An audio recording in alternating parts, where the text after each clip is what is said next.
What's up, guys? Thank you so much for joining me today. My name is Michael Baxey. If this is your first time to my channel, smash that subscribe button right now. If you're into anything automobiles, this is a spot for you. Today we're going to talk about the dreaded AB1824 California Exhaust Law. Coming up.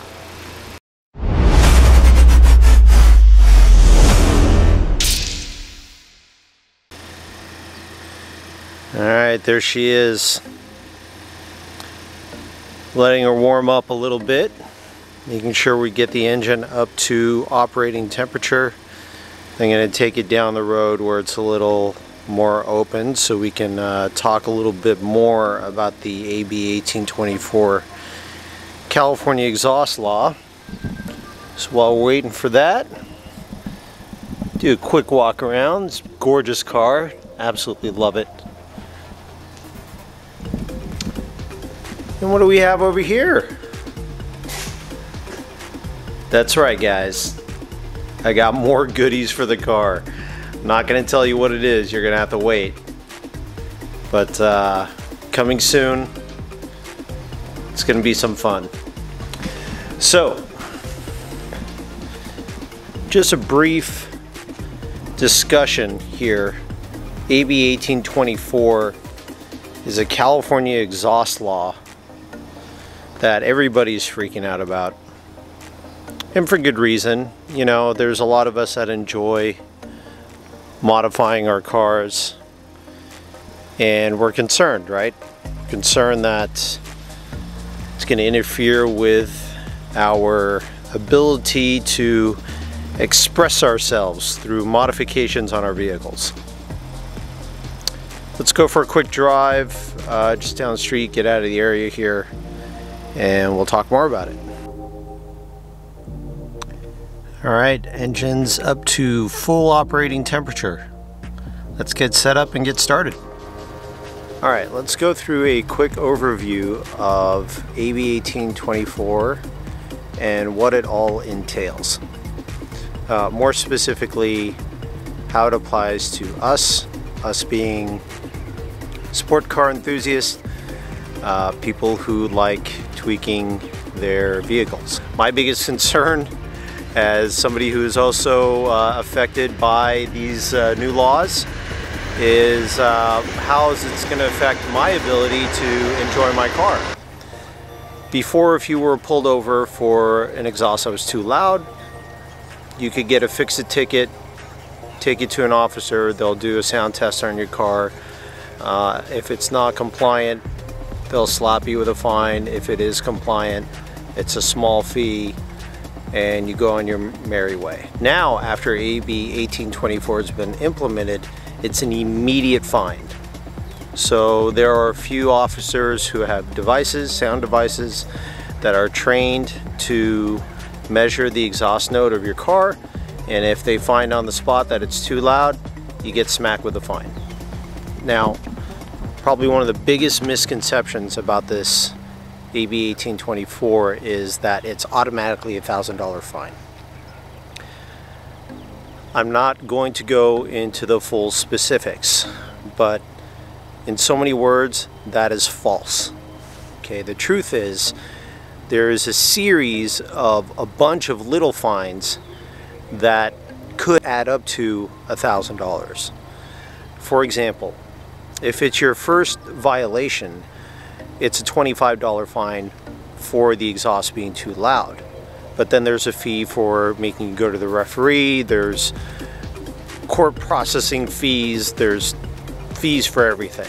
You know, when you add it all up, for the first violation, even once you add up all those fees, it's still not going to be $1,000. It's going to be a number lower than that.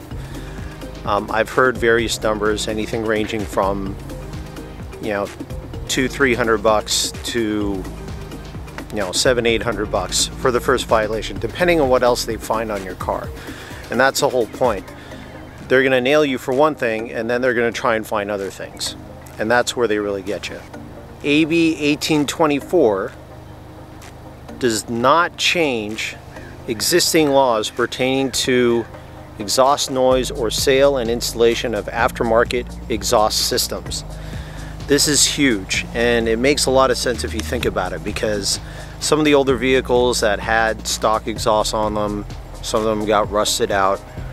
You know, they had to go to Mako and have an aftermarket exhaust made so they can then get their car smog. So even though that is technically an aftermarket exhaust, it's not one that's violating the noise laws, so why should you slap a fine on somebody? This whole focus is entirely on how loud your exhaust is. Okay, so as an example, I downloaded an application on my phone. It's not the same decibel meter that officers will use. They have an official device that's calibrated. This is just a reference point, but I think it will give us a good idea of kind of what to expect. So from my understanding of how the test goes down is the microphone has to be 2 feet from the exhaust at exhaust level at a 45-degree angle. So I have my phone with the decibel meter application set up on the ground over here. Look at my very crude setup. But there it is. It's about 2 feet away from the exhaust at exhaust level, angled up. And if you look down at the phone, see at the moment at idle, it's showing, it's probably picking up my voice, so I'm going to shut up for a second here. Okay, so about 61 to 62 decibels. Now the test, as I understand it, takes place at different RPM levels. So 2,000, 2,500 RPMs, 3,000 RPM, somewhere in that range. I'm going to start at 2,000 RPM, and I'm going to go past the 3,000 and 4,000 RPM just to get an idea. So this is a stock exhaust on a 2018 Civic Type R. I know this is state compliant because I haven't done anything to it. So it should fall within the decibel meter sound levels, but let's check it out. Let's try it at 2,500 RPMs.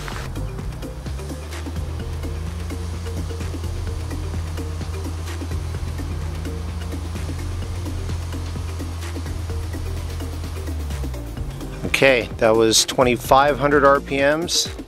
Now I'm going to take it to 3,000.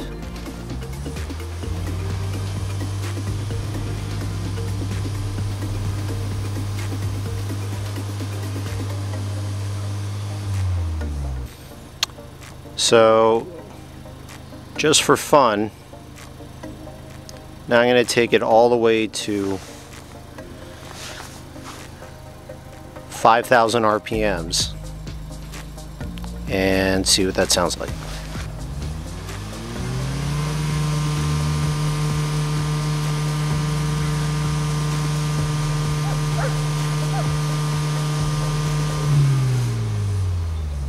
Okay, so full disclosure, on that very last pull, my rev limiter is electronically limited at 4,500 RPMs when parked and in neutral. So there was no way to test past that RPM. The testing wouldn't officially happen above that RPM range anyways, as I understand it. I was just simply doing that to see how loud it could actually get at different RPM ranges. But I'm looking at my meter here, and even at the 4,500 RPMs, the max decibel reading was 87. So the exhaust law denotes that you need to be 95 decibels or lower. That's well within the limits, but we expected that because this is an exhaust that has not been modified. Okay, so where does this really leave us at the end of the day? As I stated earlier, AB1824 does not make the purchase and installation of aftermarket exhaust illegal. What makes it illegal is the sound level. If you're over 95 decibels under normal use, then it's going to be deemed an illegal noise level exhaust, and you're going to get slapped with a bunch of fines. So that doesn't mean that you can't modify your car. What that means is you need to be smarter about what modifications you choose. Stock cars normally have, a pretty restrictive catalytic converter on it. 400 cell is pretty typical in stock cars. Now I'll try and find a picture and post that for you guys so you see what that looks like. But 400 cell is very restrictive.